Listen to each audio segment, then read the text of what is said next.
O túmulo mais famoso do Brasil guardou um segredo por décadas. E quando foi aberto, a resposta não era o que ninguém esperava.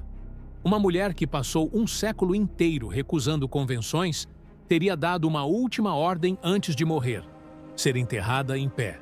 A história colou porque fazia sentido perfeito demais. Era rebelde. Era ela. Milhões acreditaram sem questionar. Mas o que estava lá dentro era diferente. Por que essa lenda sobreviveu tanto tempo? Quem a criou e por quê? Para entender, precisamos voltar ao começo. Dercy Gonçalves nasceu em 23 de junho de 1907, numa fazenda no interior de São Paulo, em São José do Rio Pardo. Não havia glamour nenhuma naquele começo. Havia pobreza, trabalho duro e uma família que mal conseguia se sustentar. O pai era tropeiro. A mãe cuidava da casa e dos filhos. E entre esses filhos estava uma menina miúda, de olhos vivos e língua afiada, que desde cedo descobriu que fazer as pessoas rirem era a única forma de poder que ela conhecia. Ainda criança, Dercy já improvisava. Imitava vizinhos, inventava personagens, transformava o cotidiano difícil em material de comédia. Não era uma escolha artística, era sobrevivência. Em famílias pobres, quem faz rir ganha espaço. Quem faz rir é notada. E Dercy precisava desesperadamente ser notada. Com o tempo, o talento virou profissão. Ela começou nos circos e nas companhias de teatro de revista que percorriam o interior do Brasil. Aquelas trupes itinerantes que chegavam numa cidade, armavam o palco, faziam todo mundo rir por 3 dias e partiam antes do amanhecer. Era um mundo duro, mal pago e sem glamour. E Dercy se destacou nele como peixe n'água. Aos poucos, o nome foi crescendo. O rádio veio. Depois, o teatro no Rio de Janeiro, a capital cultural do país. Depois, a televisão, que chegou ao Brasil nos anos 1950 e encontrou em Dercy uma presença tão natural diante das câmeras que parecia que o veículo tinha sido inventado para ela. Mas o que transformou Dercy Gonçalves em lenda não foi apenas o talento, foi a coragem. Num Brasil onde mulheres deviam ser recatadas, Dercy era escandalosa. Num país onde a televisão era controlada por censores e patrocinadores conservadores, Dercy dizia palavrões ao vivo, sem piscar. Numa época em que artistas eram pressionados a sorrir e agradecer, Dercy discutia com diretores, devolvia roteiros, mandava patrocinadores à forra e seguia em frente como se as regras não se aplicassem a ela. E o Brasil adorava exatamente isso. Ela não interpretava rebeldia, ela era rebelde. E essa autenticidade brutal criou um vínculo com o público que pouquíssimos artistas brasileiros conseguiram. As pessoas não apenas admiravam Dercy, elas se reconheciam nela. Na mulher que dizia o que todo mundo pensava, mas não tinha coragem de falar. Décadas de carreira, dezenas de programas, filmes, novelas, especiais. Aos 90 anos, ainda gravava. Aos 95, ainda dava entrevistas que paravam o país. Ela era o tipo de pessoa que envelhecia, mas não diminuía, que ficava mais velha, mas não ficava menor. Dercy Gonçalves morreu em 19 de julho de 2008, aos 101 anos, no Rio de Janeiro. E foi nesse momento que a lenda começou a ganhar vida própria. Nos dias que se seguiram ao velório, uma história começou a circular. Contavam que Dercy havia deixado um pedido explícito antes de morrer, que ela queria ser enterrada em pé, que havia documentado essa vontade, que a família havia respeitado o desejo, que no cemitério São João Batista havia um caixão na vertical, com Dercy dentro dele, desafiando a morte da mesma forma que havia desafiado tudo o mais em vida. A história era perfeitamente Dercy, e foi exatamente por isso que ninguém parou para verificar se era verdade. Nos meses seguintes à morte de Dercy, a história do enterro em pé se comportou como todas as grandes lendas urbanas se comportam. Ela não precisou de jornal, não precisou de televisão. Ela se moveu sozinha, de boca em boca, de mesa em mesa, de família em família. Alguém contava numa roda de amigos. Outro confirmava que tinha ouvido o mesmo. Um terceiro jurava que um parente havia estado no velório e visto de perto. Ninguém tinha fonte. Todos tinham certeza. E a internet fez o resto. Em poucos anos, a lenda do enterro em pé de Dercy Gonçalves havia se tornado um daqueles fatos que as pessoas simplesmente sabem, sem saber de onde sabem. Estava em listas de curiosidades sobre celebridades brasileiras. Estava em fóruns, em blogs, em vídeos no YouTube com milhões de visualizações. Estava naquele lugar específico da memória coletiva onde as coisas deixam de ser verificadas e passam a ser apenas verdadeiras. O que alimentava a lenda, mais do que qualquer coisa, era sua coerência interna. Fazia sentido. Era consistente com tudo o que se sabia sobre Dercy. Uma mulher que havia passado a vida inteira recusando convenções sociais. Que havia dito não quando todo mundo dizia sim. Que havia provocado quando o esperado era silêncio. Que havia ocupado espaço quando mulheres eram instruídas a encolher. Claro que ela queria ser enterrada em pé. Claro que ela havia dado uma última gargalhada na cara da morte. A lenda não precisava ser verdade para ser poderosa. Ela já era verdadeira no sentido que importava para quem a amava. Mas havia um problema.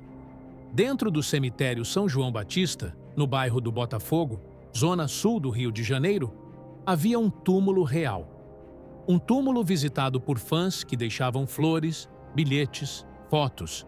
Um túmulo que existia no mundo concreto, com medidas, com paredes, com um caixão dentro. E esse túmulo não podia ser ao mesmo tempo real e lendário. Em algum momento, a realidade e a história teriam que se encontrar. Esse momento chegou quando a família de Dercy decidiu intervir. Anos após a morte da humorista, diante da persistência da lenda e do volume crescente de perguntas que chegavam de jornalistas, fãs e pesquisadores, a família tomou uma decisão que poucos esperavam. O túmulo seria aberto, não por curiosidade mórbida, não por pressão da mídia, mas porque havia uma verdade a ser preservada, e essa verdade estava sendo soterrada pela ficção. O processo não foi simples. Abrir um túmulo no Brasil exige autorização judicial ou familiar formal, comunicação ao cemitério e, em alguns casos, acompanhamento técnico. Não é um procedimento que acontece da noite para o dia. É burocrático, é delicado e carrega um peso emocional considerável para quem amava a pessoa sepultada. A família cumpriu cada etapa. E quando a laje foi removida e o interior do túmulo foi acessado, o que estava lá dentro encerrou décadas de especulação com uma resposta simples, direta e sem margem para interpretação. O caixão de Dercy Gonçalves estava na horizontal, como qualquer caixão, como qualquer sepultura, deitado, silencioso, comum na sua forma. Embora nada do que envolvia Dercy pudesse ser chamado de comum, a mulher que o Brasil havia imaginado desafiando a morte em posição vertical estava deitada como todos os mortais. A última rebelde havia partido da mesma forma que todo mundo parte. E essa descoberta, longe de ser uma decepção, abriu uma questão muito mais interessante do que a lenda jamais havia levantado. De onde veio a história? A resposta mais provável vive na intersecção entre o afeto popular e a narrativa perfeita demais para ser questionada. Dercy havia dado inúmeras entrevistas ao longo de sua vida em que falava sobre a morte com a mesma irreverência com que falava sobre tudo. Em algumas dessas entrevistas, ela brincou com a ideia de não querer ser enterrada. Em outras, fez comentários sobre querer partir do seu jeito. Frases tiradas de contexto, reinterpretadas pelo filtro do amor que o público tinha por ela, podem ter se transformado, ao longo do tempo, na história do enterro em pé.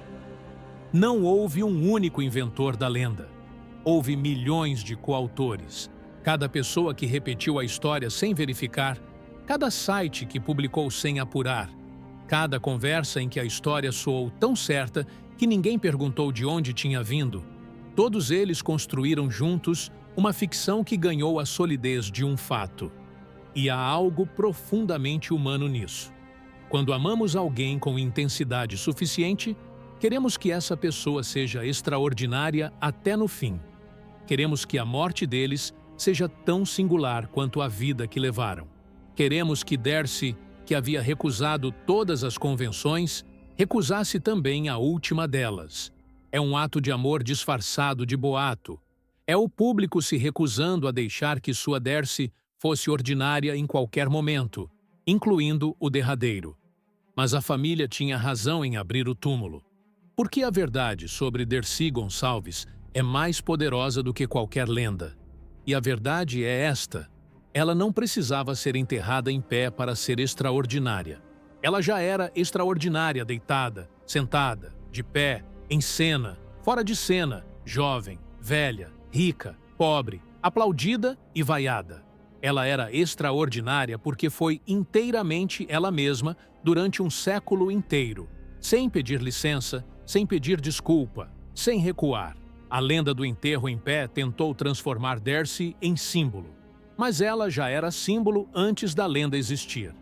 E quando o túmulo foi fechado novamente, depois que a verdade foi registrada e preservada, o que ficou não foi a imagem de um caixão na vertical ou na horizontal.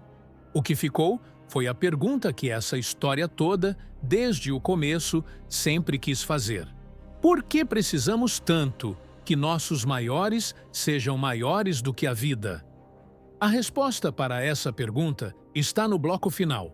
Existe uma diferença entre o que uma lenda diz e o que ela revela. A lenda do enterro em pé não disse nada verdadeiro sobre como Darcy Gonçalves foi sepultada, mas revelou algo absolutamente verdadeiro sobre como o Brasil a amava. Revelou que havia uma mulher tão maior do que a vida que as pessoas simplesmente não conseguiam imaginar que ela tivesse partido de forma comum. Revelou que o afeto popular, quando é intenso o suficiente, cria sua própria mitologia, independente dos fatos, independente da realidade, independente do que está dentro de qualquer túmulo. E isso, de um jeito torto e improvável, é uma homenagem. Não a homenagem que Darcy teria escolhido. Ela provavelmente teria xingado todo mundo que acreditou na história sem verificar, rido da própria lenda com aquela gargalhada que parava programas de auditório e mandado a todos que a idealizavam demais tomar seus respectivos caminhos. Essa era Darcy, sem pedestal, sem estátua, sem mito, mas o mito existiu assim mesmo. Porque é isso que acontece com as pessoas que mudam alguma coisa. Elas saem do mundo e o mundo continua inventando histórias sobre elas, tentando dar conta de uma ausência que não sabe como preencher. O túmulo foi aberto, a lenda foi desmentida, e Darcy Gonçalves continua sendo exatamente o que sempre foi. A mulher mais livre que o Brasil colocou num palco. Aquela que provou, durante um século inteiro, que a autenticidade não envelhece, que coragem não precisa de roteiro e que algumas pessoas são tão completamente elas mesmas que nem a morte consegue fazer com que o mundo pare de falar delas. Ela está deitada no cemitério São João Batista e de lá, de alguma forma, ainda parece estar de pé.